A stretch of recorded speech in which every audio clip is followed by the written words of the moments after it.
এই নানা রকম আলোচনা সমালোচনার মধ্যেই আজকে সোমবার একদিন পর পর বেশ ইন্টারেস্টিং ঘটনা ঘটছে। আজকে সোমবার আন্তর্জাতিক অপরাধ ট্রাইব্যুনালের প্রাঙ্গণে সাংবাদিকদের প্রশ্নের জবাবে চিফ প্রসিকিউটর জনাব তাজুল ইসলাম কিছু গুরুত্বপূর্ণ কথা বলছিলেন, খুব গুরুত্বপূর্ণ এবং গুরুতর। আসলে কেন বলছি গুরুতর?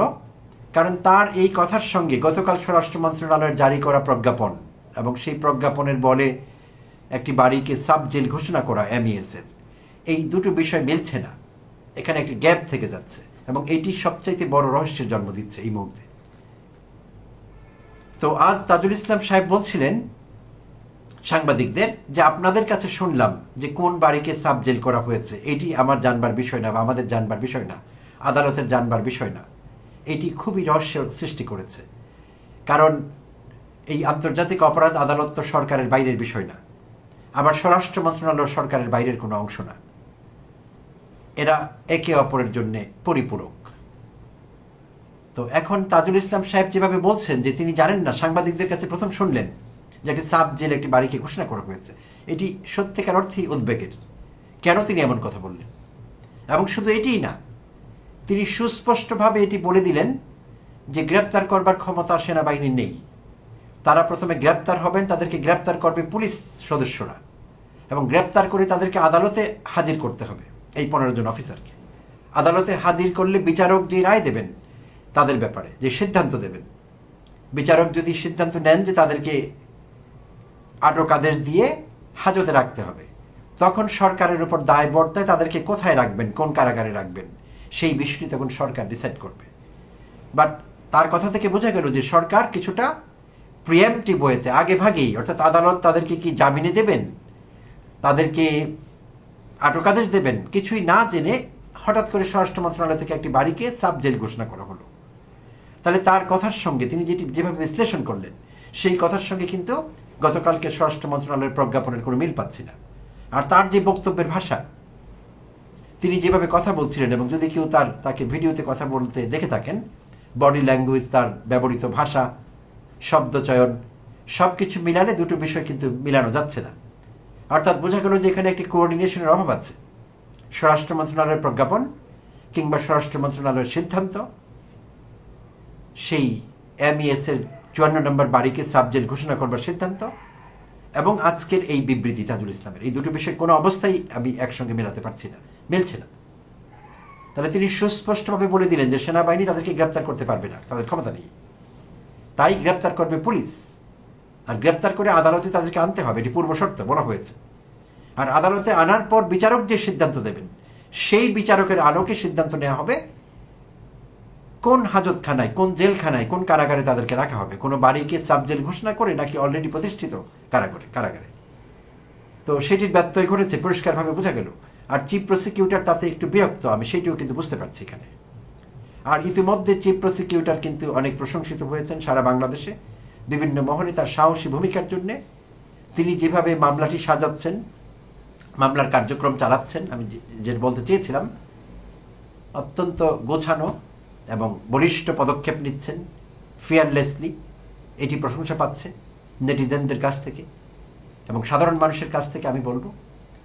তো এর মধ্যে তার এই বিরক্তি প্রকাশ কিংবা তার এই স্বরাষ্ট্র মন্ত্রণালয়ের প্রজ্ঞাপনের সঙ্গে দ্বিমত প্রকাশ করা, তো এই বিষয়টি রহস্যের জন্ম দিচ্ছে নিঃসন্দেহে, এবং আমাদের ভাবতে বাধ্য করছে যে আসলে কি হচ্ছে। স্বরাষ্ট্র মন্ত্রণালয় তাহলে আইসিটিকে বাইপাস করে, পাশ কাটিয়ে, তাহলে সাব জেল ঘোষণা করলো এমইএসের বাড়িটিকে? যদি করলো তো কেন করলো এরকম? আইসিটির সিদ্ধান্তের বাইরে কি স্বরাষ্ট্র মন্ত্রণালয় যাবার সুযোগ আছে? আমি তো মনে করি না, কারণ আইসিটি হাইকোর্টের মর্যাদা ভোগ করে, আন্তর্জাতিক অপরাধ ট্রাইব্যুনাল আইসিটি তো উচ্চ আদালতের সিদ্ধান্ত, তাদের সিদ্ধান্ত। তাহলে উচ্চ আদালতকে বাইপাস করে স্বরাষ্ট্র মন্ত্রণালয় এরকম প্রজ্ঞাপন জারি করবেন রাষ্ট্রপতির আদেশ বলে, এই কথা বলে, তাহলে কি এখানে পরিষ্কার দ্বিমত কিংবা ঐকমত্যের অভাব এবং সমন্বয়ের অভাব দেখতে পাচ্ছি পরিষ্কারভাবে। আর যদি এরকমই হয়, তাহলে বিষয়টি কি ইঙ্গিত করছে? যেখানে জনমনে এখনো সন্দেহ, এখনো নানা রকম বিভ্রান্তি, এখনো অনেকের ধারণা যে সেনাপ্রধান ওয়াকার এই সেনা হেফাজতের বাইরে সেনা কর্মকর্তাদের দিতে চাচ্ছেন না, যখনই আমরা জানলাম যে 15 জন অফিসারকে সেনা হেফাজতে রাখা হয়েছে, তখন এইটুকুও জানলাম যে সেনা সদর চাইছে এবং বিশেষভাবে ওয়াকারুজ্জামান চাইছেন যে তারা যতদিন বিচারের কার্যক্রম চলবে ততদিন তারা সেনা হেফাজতেই থাকবেন, এবং সেখান থেকে সেনাদের তত্ত্বাবধানে তাদেরকে আদালতে হাজির করা হবে এবং আদালতের কার্যক্রম শেষে তাদেরকে আবার সেনা হেফাজতে ফেরত নেওয়া হবে। তো এইটি একরকমের সিদ্ধান্ত বলা যায়। এটি তাদের ভাবনা, আমি এরকম ভাবতে পারছি না। তাহলে বোঝা গেল সেনা সদর এরকম সিদ্ধান্ত নিয়েছে। তারা এরকম সিদ্ধান্ত নিতে পারে কিনা? ইতিমধ্যে তারা অনেক গঠিত কাজ করেছে। এটার জন্য পুরো সেনাবাহিনী দায়ী না, একটি ক্ষুদ্রাংশ দায়ী। অতি উচ্ছ্বাসী, অতি উচ্ছ্বাসপ্রবণ, অতি উচ্চাভিলাষী এবং হাসিনার উচ্ছিষ্টভোগী কিছু সেনা কর্মকর্তা এসব অপকর্ম করেছে, করে পুরো বাহিনীকে কলঙ্কিত করেছে। যদিও পুরো বাহিনীর দায় না তাদের অপকর্মের জন্য, দায় নেই। তো তারা আবার এখন নানা রকম কলকাঠি নাড়ছে। তারা আবার এখন অফিসারদের বগলের নিচে রেখে দিতে চাচ্ছে। কেন এত মায়া? কেন এই ইচ্ছাই বা তাদের? কেন যে তাদের সেনা হেফাজতে রাখতে হবে? এটি না করে তারা বরং এটি বলতে পারতো যে আমরা তাদেরকে সেনা হেফাজতে রেখেছি, তারা যাতে পালিয়ে যেতে না পারে। তারা এখানেই আছে, আইসিটি যেই সিদ্ধান্ত নেবে, আইসিটি যদি মনে করে পুলিশ পাঠিয়ে তাদেরকে গ্রেপ্তার করে নিয়ে যাবে, পরবর্তী সিদ্ধান্ত আইসিটির বা সরকারের। এই কথা সেনা সদর বলতে পারত, ওয়াকারুজ্জামান বলতে পারতেন, কিন্তু বলেননি। কারণ শুরু থেকে দেখা গিয়েছে তার এই কালপ্রিট অফিসারদের বাঁচাবার প্রাণান্তকর চেষ্টা, সব মহলে চেষ্টা তদবির করেছেন, লাভ হয়নি। অবশেষে এই টাগ ও বরে বিরতি দিয়ে এখন হেফাজতে আছে, এই জায়গায় এসে তিনি স্থিত হয়েছেন, এই জায়গায় স্থিত হয়েছেন। তো যা কিছুই হোক, প্রিয় দেশবাসী, আমাদের সবাইকে চোখ কান খোলা রাখতে হবে। আরও নানা রকম ষড়যন্ত্র হতে পারে আগামী দিনগুলোতে। তো যে কোনো পরিস্থিতিতে চোখ কান খোলা রাখতে হবে এবং পজিটিভলি রিয়্যাক্ট করতে হবে। আমরা জনগণ হিসেবে আমরা যা করেছি, জুলাই অভ্যুত্থানের সময়, জুলাই অগাস্টে আমরা যা করেছি, আমাদের ভূমিকা আমরা পালন করেছি, সেইভাবে আমরা আমাদের ভূমিকা পালন করে যাব। দেশের বিরুদ্ধে কোনো রকম ষড়যন্ত্র এবং আইসিটির বিরুদ্ধে কোনো রকম ষড়যন্ত্র এই মুহূর্তে, আইসিটিকে দুর্বল করবার, আইসিটির সিদ্ধান্তকে ভায়োলেট করবার, এটি আমরা সহ্য করব না। বাংলাদেশের মানুষ এটি সহ্য করবে না। কারো খামখেয়ালিপনা, কারো এক পেশে কোনো মনোভাব, এক পেশে কোনো সিদ্ধান্ত আমরা মেনে নিব না। যা কিছু হবে আন্তর্জাতিক অপরাধ ট্রাইব্যুনালের নির্দেশে হবে এবং তাদের সিদ্ধান্ত মোতাবেক হবে। সেখানে একটি আদালত ক্রিয়াশীল আছে, বিচারপতি এবং বিচারকরা নিয়োজিত আছেন এই বিষয়ে ফয়সালা করবার জন্য, তারাই করবেন এবং তাদের রায়ের জন্য আমরা অপেক্ষা করব। এবং আমরা আশা করব সেনাবাহিনীর ঊর্ধ্বতন কর্তৃপক্ষ জেনারেল ওয়াকারের নেতৃত্বে যারা এই বিষয়ে কলকাঠি নাড়ছেন, সিদ্ধান্ত নিচ্ছেন, তাদের সিদ্ধান্ত আইসিটির সিদ্ধান্তের বাইরে যাবে না। যদি এমনটি হয় তাহলে আমরা ধরে নেব তারা জন আকাঙ্ক্ষার বিপরীতে দাঁড়িয়েছেন, যার ফলাফল ভালো হবে না, কারো জন্যই না। প্রিয় দর্শক, ভালো থাকবেন। সাংবাদিকদের প্রশ্নের জবাবে চিফ প্রসিকিউটর জনাব তাজুল ইসলাম কিছু গুরুত্বপূর্ণ কথা বলছিলেন, খুব খুব গুরুত্বপূর্ণ এবং গুরুতর। আসলে চতুর্দিক থেকে রহস্য ঘনীভূত হচ্ছে। প্রিয় দর্শক, কথা বলছিলাম সেনা হেফাজতে থাকা 15 জন সামরিক কর্মকর্তাকে নিয়ে। গত বুধবার দিন আন্তর্জাতিক অপরাধ ট্রাইব্যুনালে 3টি ফর্মাল চার্জশিট দাখিল করা হলো, যার প্রেক্ষিতে অন্যান্যের মধ্যে এই 15 জন সেনা কর্মকর্তা মানবতা বিরোধী অপরাধের দায়ে জড়িয়ে গেলেন এবং তাদের বিরুদ্ধে গ্রেপ্তারি পরোয়ানা জারি হলো 8 তারিখ বুধবার, 8 অক্টোবর।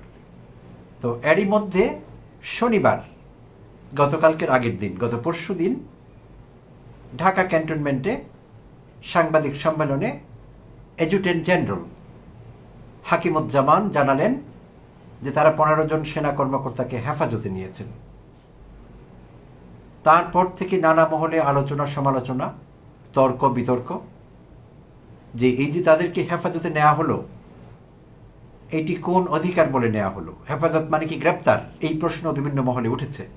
এক একজন এক একভাবে বিষয়টি ইন্টারপ্রেট করছেন। তো আবার কেউ কেউ বলছেন এইটি গ্রেপ্তার না, গ্রেপ্তার করবার ক্ষমতা সেনাবাহিনীর সদস্যদের নেই, গ্রেপ্তার করবে পুলিশ। তো এই আলোচনা যখন তুঙ্গে, তখনই আবার গতকাল ছিল রোববার, শনিবারের কথা বলছিলাম, অ্যাডজুটেন্ট জেনারেল হাকিমুজ্জামান বলছিলেন যে তাদেরকে হেফাজতে নেওয়া হয়েছে। ঠিক একদিন পর গতকাল রোববার আমরা দেখতে পেলাম স্বরাষ্ট্র মন্ত্রণালয় থেকে প্রজ্ঞাপন জারি করা হয়েছে এবং সেইটি সাইন করেছেন একজন ডিএস বা ডেপুটি সেক্রেটারি রাষ্ট্রপতির আদেশক্রমে। এবং সেই প্রজ্ঞাপনে বলা হয়েছে ঢাকা সেনানিবাসের বাসার রোডের উত্তরাংশে যে MES রয়েছে, মিলিটারি ইঞ্জিনিয়ার সার্ভিসেস, সেই MES 54 নম্বর ভবনে 54 নম্বর ভবনটিকে সাব জেল ঘোষণা করা হয়েছে। সেই সাব জেলে এই হেফাজতে থাকা কর্মকর্তারা থাকবেন। যদিও প্রজ্ঞাপনে কারা থাকবেন সে কথা সুস্পষ্টভাবে উল্লেখ করা হয়নি, বাট এটি বোঝাই যাচ্ছে। কারণ তড়িঘড়ি করে স্বরাষ্ট্র মন্ত্রণালয় থেকে প্রজ্ঞাপন দিয়ে যখন একটি সাব জেল ঘোষণা করা হয়, নিশ্চয়ই এখানে অন্য বাহিনীর লোককে হাসিনার মন্ত্রী এমপিদের রাখার জন্য সেটি করা হয়নি, সেনা কর্মকর্তাদের উদ্দেশ্যেই করা হয়েছে। তো তারপর থেকেও আরও আলোচনা আইটি উস্কে দিয়েছে, বিভিন্ন মহলে নতুনভাবে বিশ্লেষণ হচ্ছে যে সেখানে সাব জেল ঘোষণা করেছে, ভালো কথা। প্রজ্ঞাপনে কারা থাকবে পরিষ্কার করে উল্লেখ নেই। আর সাব জেলে যদি তারা থাকেন সেনা কর্মকর্তারা, তাহলে তাদেরকে কি গ্রেপ্তার বলে গণ্য করতে হবে? আর গ্রেপ্তার যদি তারা হন তাহলে তারা আদালতে যাবেন না কি করে? গ্রেপ্তার হলে তো আদালতে তাদেরকে দাখিল করতে হবে, তাদেরকে পেশ করতে হবে বিচারকের সামনে। সেইটি কে করবে? তো এই আলাপ আলোচনার মাঝখানেই তারা কোথায় থাকবেন, তাদেরকে কোথায় রাখা হবে, কোত্থেকে নেওয়া হবে, কোত্থেকে আনা হবে, এই নিয়ে জল্পনা চলছিল নানা রকম। তো এরই মধ্যে গতকাল স্বরাষ্ট্র মন্ত্রণালয় একটি প্রজ্ঞাপন জারি করে, সেই প্রজ্ঞাপনে দেখা যাচ্ছে স্বরাষ্ট্র মন্ত্রণালয় থেকে জারিকৃত প্রজ্ঞাপনটি, এবং সেখানে সাইন করেছেন হাফিজ আল আসাদ, একজন ডেপুটি সেক্রেটারি ডিএস। সেনাপ্রধান ওয়াকারুজ্জামান চাইছিলেন হেফাজতে থাকা 15 জন সেনা কর্মকর্তাকে ক্যান্টনমেন্ট থেকে আন্তর্জাতিক অপরাধ ট্রাইব্যুনালে আনা নেওয়া করতে। অর্থাৎ যখনই তাদের শুনানি থাকবে তাদেরকে ক্যান্টনমেন্ট থেকে ক্যান্টনমেন্টের জিম্মায়, মিলিটারির জিম্মায় পৌঁছে দেওয়া হবে আন্তর্জাতিক অপরাধ ট্রাইব্যুনালে, এবং যখন তাদের কাজটি শেষ হয়ে যাবে, অর্থাৎ বিচারিক কার্যক্রম সেই দিনের মতো শেষ হবে, তখন আবার সেনা হেফাজতে তাদেরকে নিজ দায়িত্বে নিয়ে যাওয়া হবে।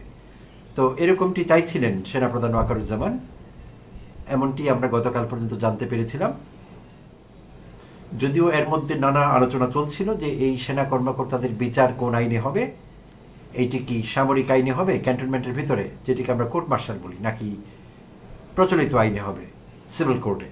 তো এই আলাপ আলোচনার মাঝখানেই তারা কোথায় থাকবেন, তাদেরকে কোথায় রাখা হবে, কোত্থেকে নেওয়া হবে, কোত্থেকে আনা হবে, এই নিয়ে জল্পনা চলছিল নানা রকম। তো এরই মধ্যে গতকাল স্বরাষ্ট্র মন্ত্রণালয় একটি প্রজ্ঞাপন জারি করে, সেই প্রজ্ঞাপনে দেখা যাচ্ছে স্বরাষ্ট্র মন্ত্রণালয় থেকে জারিকৃত প্রজ্ঞাপনটি, এবং সেখানে সাইন করেছেন হাফিজ আল আসাদ, একজন deputy secretary DS, by order of the president of Bangladesh. রাষ্ট্রপতির পক্ষে বাংলাদেশের হাফিজ আল আসাদ ডেপুটি সেক্রেটারি, তিনি সাইন করেছেন সেই প্রজ্ঞাপনে। আর তাতে বলা আছে যে এখনকার মতো ঢাকা সেনানিবাসের, যেটিকে আমরা MES বলি, মিলিটারি ইঞ্জিনিয়ার সার্ভিসেস, যেই বিভাগটি সেনাবাহিনীর সড়ক নির্মাণ থেকে শুরু করে অন্যান্য রক্ষণাবেক্ষণের কাজ করে, MES, সেই ক্যান্টনমেন্টের উত্তর দিকে অবস্থিত MES এর 54 নম্বর বিল্ডিংয়ে এই হেফাজতে থাকা 15 জন সেনা কর্মকর্তা থাকবেন। এটিকে সাব জেল ঘোষণা করা হয়েছে এই প্রজ্ঞাপনে। সেই 54 নম্বর MES বিল্ডিংটিকে সাব জেল ঘোষণা করা হলো, এখানে তারা থাকবেন। তো সরকার চাইলে যে কোনো জায়গাকে, যে কোনো বাড়িকে সাব জেল ঘোষণা করতে পারেন। অতীতে এরকম রেকর্ড আছে, আমরা দেখেছি 2007-08-এ যখন মিলিটারি ব্যাকড সরকার, যেটিকে আমরা বলি, সেই ফখরুদ্দিন মনিউদ্দিনের সরকার, তখনও কিন্তু সাব জেল ঘোষণা করা হয়েছিল দুটো আলাদা আলাদা বাড়িকে, এবং সেটি ছিল সংসদ ভবন এলাকায়। একটি বাড়িতে তখন থাকছিলেন আওয়ামী লীগ সভানেত্রী শেখ হাসিনা এবং বিএনপির চেয়ারপারসন বেগম খালেদা জিয়া। তো তখন আমরা সাব জেল সম্পর্কে ধারণা পাই যে সাব জেল কি, যে কোনো একটি বাড়িকে চাইলে সরকার সাব জেল ঘোষণা করতে পারে। তো সেটি করা হয়েছে। এই MES এর 54 নম্বর বাড়িতে সেনা কর্মকর্তারা থাকবেন, এবং সেখান থেকে তাদেরকে সেই ICT কিংবা আন্তর্জাতিক অপরাধ ট্রাইব্যুনালে আনা নেওয়া করা হবে। আর এই 15 জন কোত্থেকে বেরোলো, এই লিস্ট তো ইতিমধ্যে আমাদের জানাই আছে, মুখস্থ হয়ে গেছে বোধহয় সবার। গত 8 অক্টোবর বুধবার আন্তর্জাতিক অপরাধ ট্রাইব্যুনালে 3টি আলাদা আলাদা অভিযোগপত্র দাখিল করা হয়। প্রিয় দর্শক, আপনাদের জানা আছে, আর একটু রিমাইন্ড করছি। 3টি আলাদা আলাদা অভিযোগপত্র দাখিল করা হয়। এর মধ্যে 2টো ছিল গুম সংক্রান্ত শেখ হাসিনা আমলে, এবং সেই গুমগুলোতে নিঃসন্দেহে মানবাধিকার লঙ্ঘিত হয়েছিল চরমভাবে। গুম সংক্রান্ত 2টো চার্জশিট, এবং একটি হলো সেই জুলাই অভ্যুত্থানের সময়টিতে ঢাকার রামপুরা এবং বনশ্রী এলাকায় মানবাধিকার লঙ্ঘন হয়েছিল, মানবাধিকার বিরোধী অপরাধ সংঘটিত হয়েছিল, আরেকটি চার্জশিট। সো 3টি চার্জশিট দাখিল হয়েছিল একসঙ্গে। তো সেই 3টি চার্জশিটে অন্যান্যের মধ্যে এই 15 জন সেনা কর্মকর্তা, বাকিদের ফিরিস্তি আর টানছি না, এর মধ্যে অনেকেই পলাতক। 15 জনকে হাতে পাওয়া গেছে। 15 জনের মধ্যে আবার 14 জন কর্মরত ছিলেন, আর একজন ছিলেন অবসরকালীন ছুটিতে, অর্থাৎ তিনি অবসরে যাবেন, এলপিআর যেটিকে বলি আমরা, পিআরএল বলা হয় বোধহয় এখন, আগে এলপিআর বলা হতো।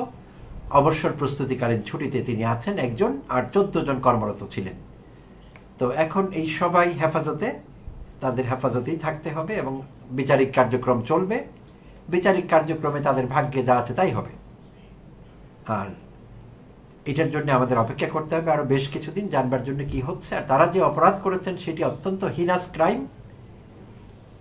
বাংলাদেশের গর্বের জায়গাটি আমাদের সেনানিবাস, আমাদের সেনাবাহিনী, সেই সেনাবাহিনীর কর্মকর্তা হয়ে যাদের বেতন ভাতা, বিলাসী জীবন সবকিছু চলেছে এই দেশের মানুষের ট্যাক্সের টাকায়, জনগণের করের টাকায়, তারা জনগণের বিরুদ্ধে মানবাধিকার বিরোধী অপরাধ করেছে, মানবাধিকার লঙ্ঘন করেছে চরমভাবে, যেটি ভাষায় প্রকাশ করার মতো না, তো যেটি অকল্পনীয়, অভাবনীয়। তো তাদেরকে সেই ফলাফল ভোগ করতে হবে, করতেই হবে। যে কেউ অপরাধ করবে, সামরিক বেসামরিক কোনো কথা নেই, এবং কে কোন পদ পদবিতে আছে সেটিও কোনো বিষয় না, বাট অপরাধের সাজা ভোগ করতে হবে। সো তারাও অপরাধের সাজা ভোগ করবেন, নিশ্চয়ই বিচারিক প্রক্রিয়া ঠিকঠাক চলবে, এবং তারাও জাস্টিস পাবেন। এখানে উদ্বেগের কিছু নেই। তাদের বিরুদ্ধে কারো একটা স্পেশাল গ্রাজ থাকবে আদালতের বা অন্য কারো, বিষয়টি এরকম না। তাদের কৃতকর্মের জন্যই তাদের শাস্তি হবে, এবং এই শাস্তি তাদের ভোগ করতে হবে, যাতে বাংলাদেশে প্রত্যেকটি বাহিনী যারা ক্ষমতা এক্সারসাইজ করতে পারে, প্রত্যেকটি বাহিনী একটি মেসেজ পেয়ে যায় যে তারা ক্ষমতার অপব্যবহার করতে পারবেন না, জনগণের আশা আকাঙ্ক্ষার বিপরীতে দাঁড়াতে পারবেন না, এবং মানবাধিকার লঙ্ঘন করতে পারবেন না। এবং মানবাধিকার লঙ্ঘন করলে, regardless of their positions, posts, status, নির্বিশেষে কার কি পজিশন সেটা দেখা হবে না, তাদেরকে আইনের আওতায় আনা হবে এবং তাদের বিচার হবে। তো এই অবস্থায় চলছে এখন বিষয়টি। তো এই নিয়ে কথা হচ্ছিল তাদের কোথায় রাখা হবে, কি হবে। তো আপাতত এই বিষয়টির একটি সুরাহা হলো যে তাদেরকে সেই সাব জেলে রাখা হবে। তো আর এটি নজিরবিহীন না, বাংলাদেশে এর নজির আছে, পূর্ব নজির হিসেবে। আমি থাম্বনেইলে একটি ছবি জুড়ে দেবার চেষ্টা করেছি। সেই বাড়িটিতে শেখ হাসিনা থাকতেন, সংসদ ভবন এলাকার বাড়ি। 2টো বাড়ি বরাদ্দ হয়েছিল, একটি ছিল বেগম খালেদা জিয়ার জন্য, আরেকটি শেখ হাসিনার জন্য। তো যেই বাড়িটি আমি সেখানে ইনক্লুড করেছি থাম্বনেইলে, সেই বাড়িটিতে শেখ হাসিনা থাকতেন। এটি একটি সাব জেল ছিল সেই 2007-08-এ। তো দেখা যাক, আমাদের আরও নতুন নতুন স্টোরি আনফোল্ড করবে এই সংক্রান্ত। আর পুরো দেশ এইদিকে তাকিয়ে আছে, এই কৃতকর্মের জন্য এই অফিসাররা কি সাজা ভোগ করেন, তাদের বিষয়ে আদালত কি সিদ্ধান্ত নেয়, আমরা তাকিয়ে আছি গভীর আগ্রহ নিয়ে নিশ্চয়ই। তো দেখা যাক, আরও নতুন নতুন গল্প আসতে থাকবে এবং আপনাদের সঙ্গে শেয়ার করব। ধন্যবাদ সবাইকে, ভালো থাকবেন।